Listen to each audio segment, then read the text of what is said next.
Hey, hello guys, Bn146 here. Welcome to today's video. So this is round 5 in our coverage of the nationals. So far we have 2.5 points out of 4. And after the horrible showing in the previous round, we are playing round 5 with the Black Peas against international master Francis Anquandah. I'm an extremely strong player, the second seed, and spoiler alert, the eventual winner of the tournament and current national champion. So I was playing with on the black side. I knew it started with e4, and I prepared to go into these lines with e4, e5, which was my main response to e4. And after knight f3, knight c6, bishop c4, we entered the Italian. I responded with knight f6, which I had planned to, slightly baiting him to go for these fried liver lines with knight g5. That I was fairly well prepared for. He declined, went into the two knights with knight c3, and I responded with bishop c5. And d3. It's a fairly standard Italian two knights position. Usually in such positions, black is going to play the moves d6, h6, and a6 and h6 in some succession, and then eventually castle and have an okay position. There are also certain lines, especially in more modern theory, where black goes d5 quickly, but that's a bit more advanced. But I started with h6, just trying to stop the bishop from coming into g5, or maybe the knight in some positions, and then preparing to castle. And here he made the first slightly committal decision. So with the bishop now no longer having access to either the f5 or the f4 or the g5 squares, he decided to play bishop e3, challenging my bishop's control of the diagonal, but more importantly, conceding that after I take, which I did do, he was going to take with the pawn and get these doubled pawns. Now, I could also have just played bishop b6 and denied the trade and also had an okay position, but I decided to give him the double pawns and try and play that position. So here I played d6, and I'm trying to argue that our castle, and eventually I'll start asking questions of this structure. Of course, double pawns always give you dynamic compensation in terms of in the form of an open file, right? Then after castles, he was also planning to use the open f file now to his advantage to try and make up for the static disadvantage that he has here. So here I had a choice. I could just castle and play the position, try and exploit the weak pawn here on e3. But I wasn't too happy with allowing this open f file with ideas like knight h4 into f5 and some sort of attack down my king side. So I played bishop e6, basically saying, yeah, I'm not going to allow you to have this bishop. You can take my bishop and give me the exact same structure that you have, where you go back to symmetry and things are fairly equal once again. Or you can just not do that, and I basically eliminate what was probably your strongest piece at that point. So he declined. He played bishop b3, and then I just castled. So now it's not really as simple to try and create threat on my king, because this bishop cannot play a role in the attack. For one thing, and my bishop here is always keeping an eye on this slightly important f5 square. So he decides to play in the center. He plays d4. He does have more points in the center, but they are doubled. So what I never want to do, at least from a purely strategic point of view, is to take here on d4 and allow him to undouble his pawns and also still have more pawns in the center. The computer points out there's a way I could do that and still play the position after like a rook e8 to try and put pressure on this e4 pawn, which would be slightly exposed in that position, but it's not a very human decision to make, at least for my level. So I didn't really consider for a long time taking this pawn, which means I would leave the pawn there, which means the pawn would have option either to take my pawn here on e5, which I didn't mind at all. It would open the d file up, and then he would expose his e3 pawn a lot more. Now the pawn would be forever weak, so he probably doesn't want to do that. So he's probably going to push d5 instead. Now I don't want d5 to come with a fork, so the first thing I did was exchange the bishops with bishop b3. The c pawn took back, and again the move d5 is my only real problem. So in this position, I was looking to respond to d5 with like a knight b4, but after a3, the knight doesn't have too many good squares. It has to come back to a6, and he can play something like b4 in that position taking the c5 square away from the knight, and my knight on a6 will have 0 squares. I guess I can show that. So if I play like any move at all, like rook e8, then he'll go d5, knight b4, a3, knight a6, b4, and then my knight has no squares, has to come back to b8. Not what I wanted to do. So in this position, I played the move a5. Again, leaving his pawn here on d4, and arguing that if he is to decide to push, I'm going to play knight b4. And this time, what the a5 pawn does is that it allows me to, for example, if it goes into the same line with knight, with a3, knight a3, my knight is going to come to the c5 square, and he can't stop it with b4.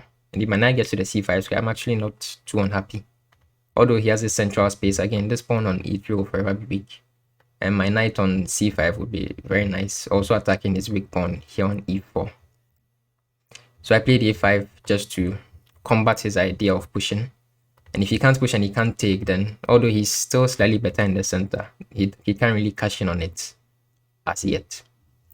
So he started with a3, also trying to argue that, okay, if he pushes, then I can't go knight b4 anymore, which is fair. And here I thought for a while, and usually when you play these positions as black, these Italian and even the Spanish positions, there's one particular move that you are basically always looking out for to play. And if you are able to play it, usually you equalize. So it's one of those rules of thumb that you have. If you can play this move and you're not tactically dropping something, you're probably doing okay as black. So you can try and pause the video and figure out which move that is. But yeah, I mean, if you know it, you probably will clearly see that the move d5 is both called for, and it equalizes the position quite easily, I might add. So it looks like it's a pawn sack, because of course the pawn on e5 now is just hanging, and he can just take the pawn with, say, knight e5. But after knight e5, d takes e5, you take a look at these tripled pawns and you know that there is simply no way that they all survive. So you can trade the pawns here with knight takes e4, and he has to take back on d5 to maintain that pawn advantage. One of these two pawns is for sure going to fall. So after a move like c6, the knight goes back to c3. You can trade the knights if you want. And here, many moves equalize. The simplest probably is queen g5, hitting both of these pawns, and asking him how he defends. The only move that holds both of them is queen d4. But after that, something simple like rook e8, and yeah, one or probably both of the e pawns are going to fall, and black is going to be doing just fine. It's actually the only one playing for any sort of advantage. So when I played d5, instead of going for that, he took the d5 pawn. The knight took back before he exchanged knights on d5. And then he took the e5 pawn with the e5 pawn, my e5 pawn with his pawn. And what this did is that it created a slight tactical opportunity. Now the queens are facing off, and my queen cannot take back because my knight has to take back. His knight is protecting the pawn, but now my queen has to either trade or lose a move. And if you trade, then there's a move where he gets a tempo, right? So if you go like queen takes, rook takes, now the pawn is defended, so you have to try and attack it again with something like this. But then he gets a free tempo and he can start doing something like this. And although you get your pawn back, he also gets very active pieces, and he gets a lot of compensation. So that was his idea with the pawn takes on e5 move. I had seen this before I went in for d5, and I had prepared to play the move queen c5, which I played rather quickly.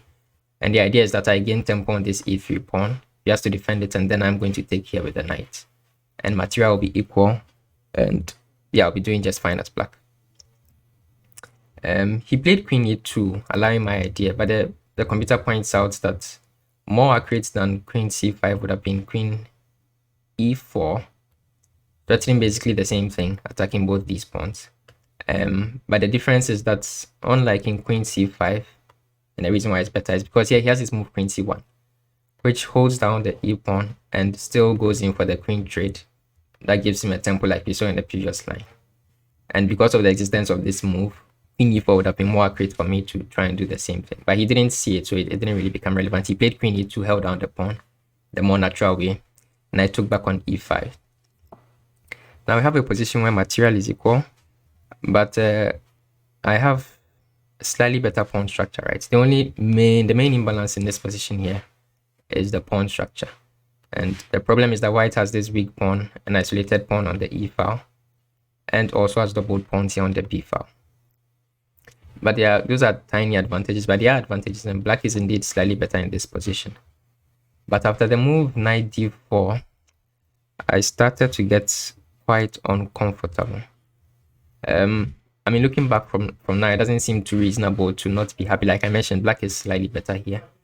But I really did not like ideas of him playing rook f5, doubling rooks here, and getting some sort of attack on my king with the queen maybe coming to the g3 square and this knight ever ready to join the action. So this open fr really bothered me. And already here I was looking for ways to liquidate the position down to an endgame where he wouldn't have the opportunity to attack my king, but I would still maybe try and take advantage of these weak pawns. I started with the move queen d5. Here I didn't want rook f4 to come with the pin on my knight, so I wanted to put my queen here on e4, stop his pawn from advancing, sort of try and challenge control of the f5 square. Maybe I might be thinking of playing f5 myself with my queen on e4, and then try and play from there.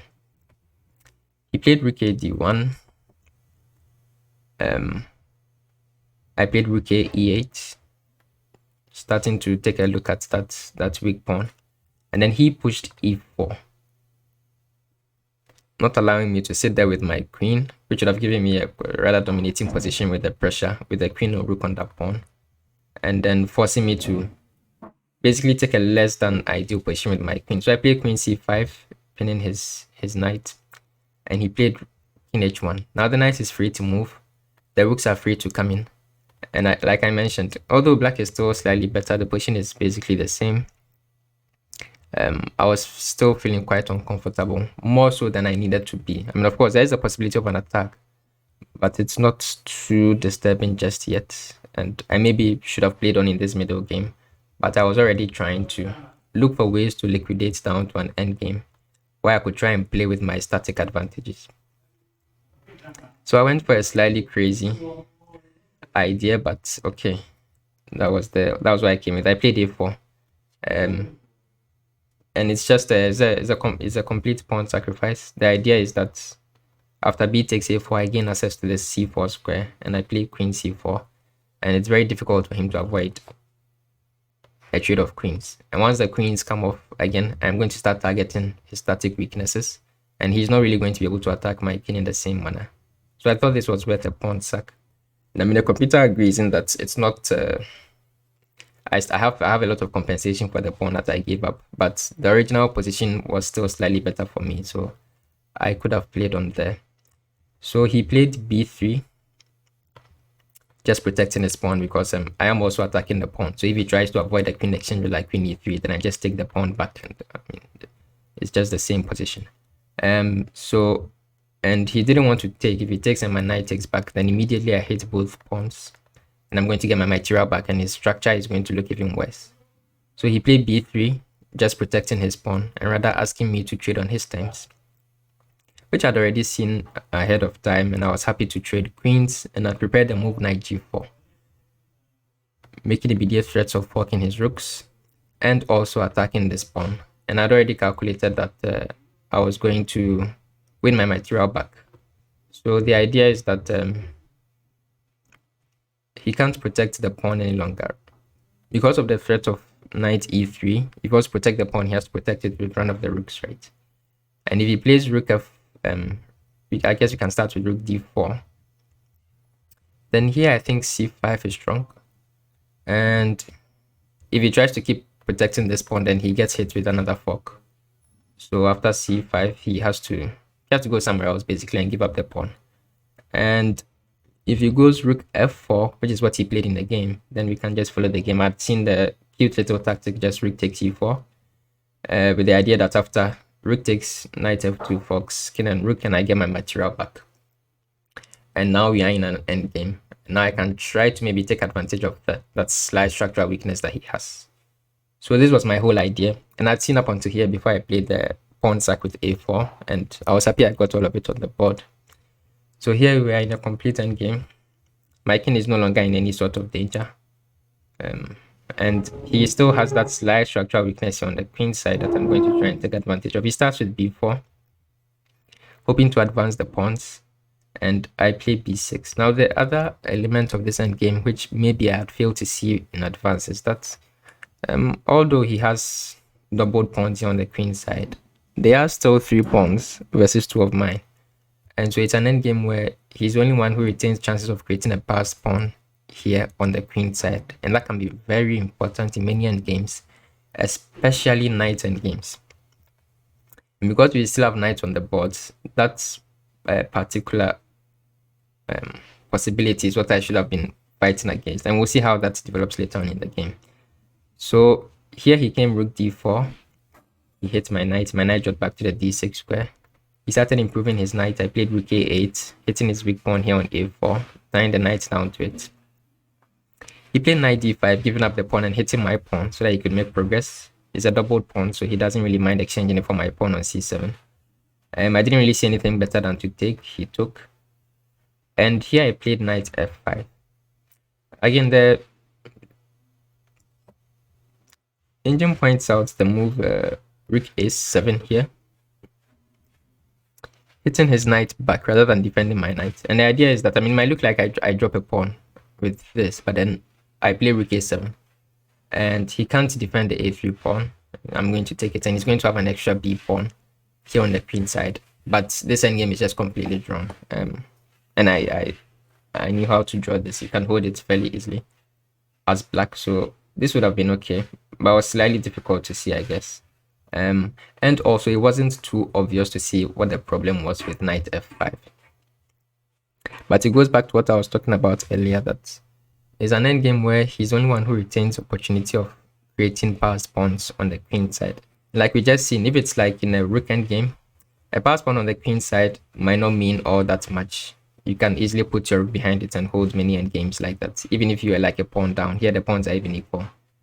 But the exception is in knight endgames. Knight endgames are famous for having very similar assessments to king and pawn endgames. So for example, in the king and pawn endgame, an outside passed pawn is very often a winning advantage. And it's very similar in knight endgames as well. So the opportunity that he had here, that he saw and took, was rook d8 check, and after rook h7, rook a8 check. Not check, but attacking my rook, basically forcing the rooks off and transforming the endgame into a pure knight endgame, where again he's the only one that retains any chances of creating an outside passed pawn. And that twisted the balance in his favor quite a bit in a practical game. Of course, according to the engine, it's still just 0-0-0 completely drawn, but this is a much more difficult endgame to hold as black than what we were playing like 4 or 5 moves ago. So now my pawn is hit. I played b5, protecting the pawn. He played knight c7, hitting the pawn again. My knight is well placed to defend the pawn. My knight can defend the pawn from 2 squares, d6 and d4. Interestingly enough, one of these 2 moves holds the draw comfortably and the other loses. And you can try and pause the video again and try and figure out which. And it's quite instructive. Now, as I pondered these 2 moves, I'm going to give the answer now, so you should pause if you want to try it for yourself. I played knight d6. And my reasoning was, if I'm to put my knight on d4, his king, the next thing that's going to happen is that the kings are going to join the battle. His king is going to hit my knight in just 2 moves and force my knight to move away, and then my pawn on b5 is going to be hanging. If my knight is on d6, his king would need at least 4 moves to get to my knight, by which time my king would also have joined the action. But on d4, his king just gets there in 2 moves, and my king gets nowhere near. And I lose my b5 pawn. Which seems reasonable, but knight d6 is actually the losing move, and knight d4 is actually the only move that held the advantage. And this is the reason. After king f2, king g6, he cannot advance any further. The knight has formed some sort of a wall, and he protects these two squares, so the king cannot go there. And the point is that if the king comes to e3, you go knight c2 and you fork them, and you win this pawn on a3. So the king can get closer, but you're going to be a pawn up, and he's going to try and get this pawn back, and he will, but the endgame will be completely drawn. But this is what happened in the game. After my knight came to d6, of course the king came forward again. My king came forward, his king came forward some more. My king continued. Okay, this is not what happened in the game. So in the game, let me try and find. So king f2, king g6. His king came to e3. Aha. And here I was forced to play knight c4 check. And the reason is that if I just continued moving the kings, he would get to d4, I would go to e7, he would come to c5, and my b5 pawn is lost. And that one is easily winning. There's no way of drawing that one, because I don't get the pawn on a3 in exchange for it. So once the king got to e3 and I realized his king was running the action much faster than mine, I had to play knight c4 check immediately. And after king d4, take the pawn on a3. And then he went king c5. And the reason why the previous position was better than this one, the one that we saw after knight d4, is that we come to the exact same position of kings and pawns after the sequence this. But here, a knight is on a3, my king is on g6. His king is all the way on d3. Compare that to what happened in the game with my knight on d6, and you realize that at the end, the position is very similar. But my knight is on a3, my king is on g6, but his king is on all the way on c5.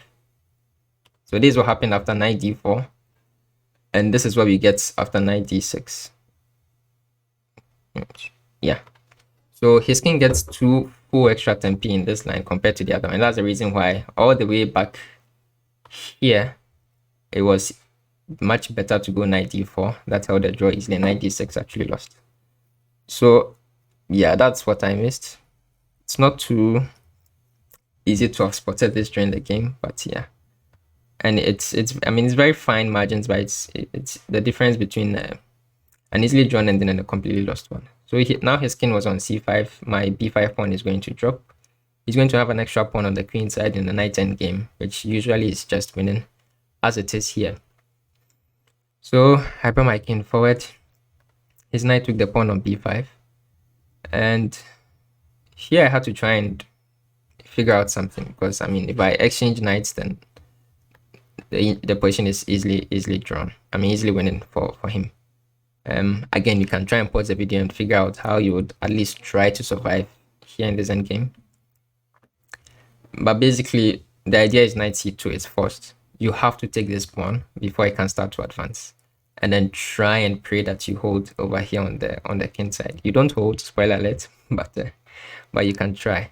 So here he played knight c3, threatening to push the pawn, and now taking the pawn is forced. Once the pawn starts to move, there is no way the knight will catch up to the pawn again. So is either now or never. So I took, king took back. And again, here you can try and pause the video and find the only path to an attempt to draw. And this is what I saw before I played the knight c2, giving up the pawn idea. And at this point, I was still fairly confident I could draw. I was wrong, but again, we'll see that it's not easy to see why.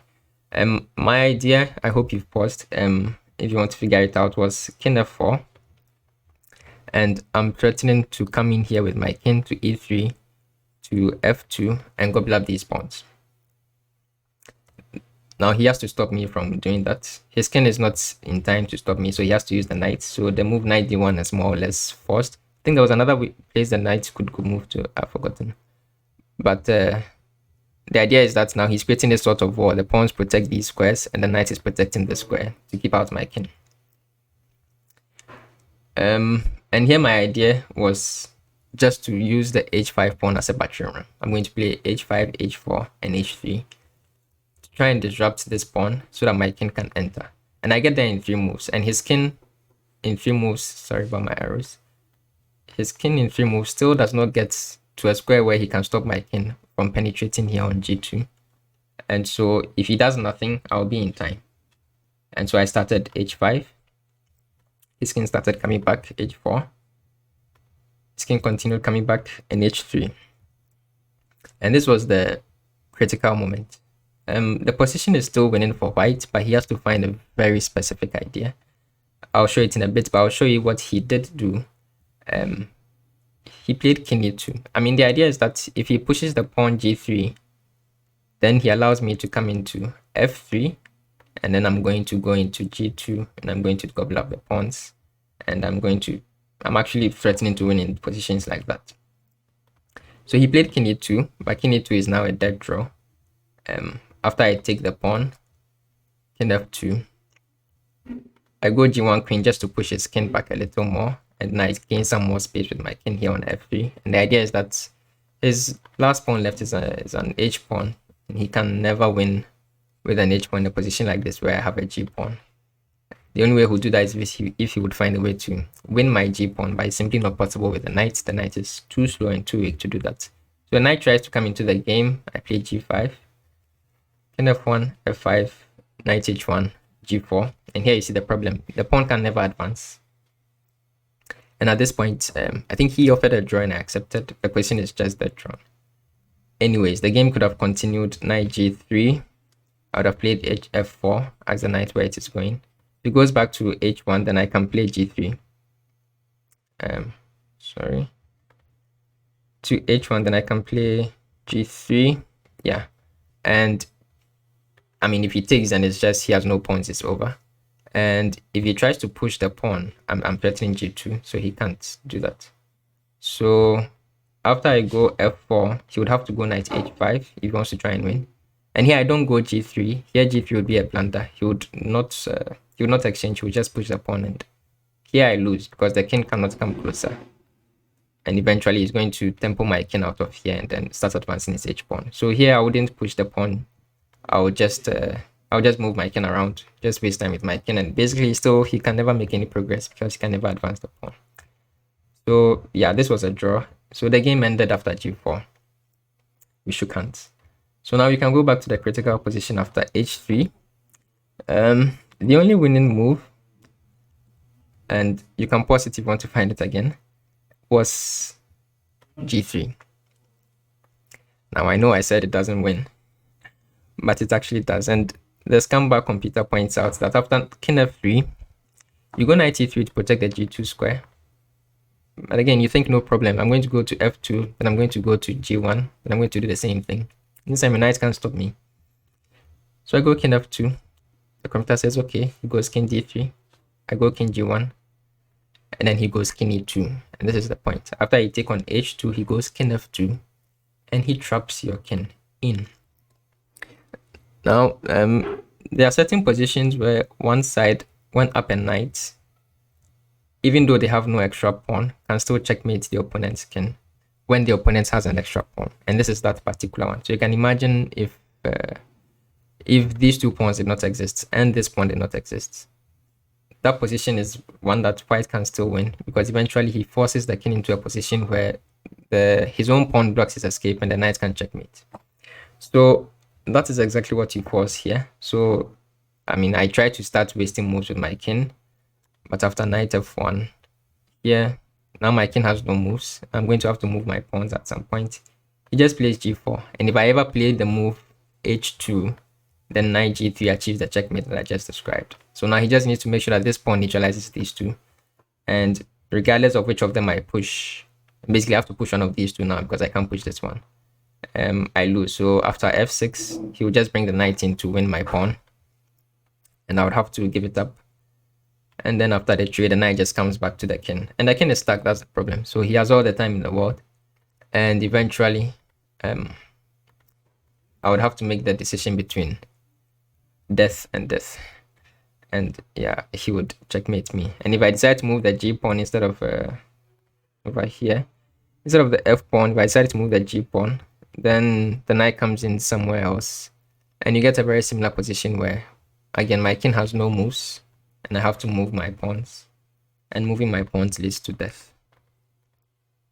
and here he gets an extra pawn and wins easily. So that was the key to play g3 and to see this idea. But granted, it's not a very easy thing to see. And he missed it and so we drew. I thought it was an okay game on the balance. It would have been quite annoying if I had lost the game because of that one, because that really was just the only serious mistake I made in the game. That choice between knight d4 and knight d6, and it would have been a bit unfortunate if that alone had been enough to lose me the entire game. So I was fairly happy with the results. I wasn't too happy that I was super scared in the middle game for very little reason at all, even when I was a little better. Like in this position, the engineer points out that I go like rook d8, rook e8, and I'm basically the only one playing for any sort of advantage because of these weak pawns. But yeah, I was a bit afraid of the attack, and so I decided to trade down into an endgame, even though it meant sacrificing a pawn. So that's what I wasn't too happy with. That my assessment was slightly inaccurate.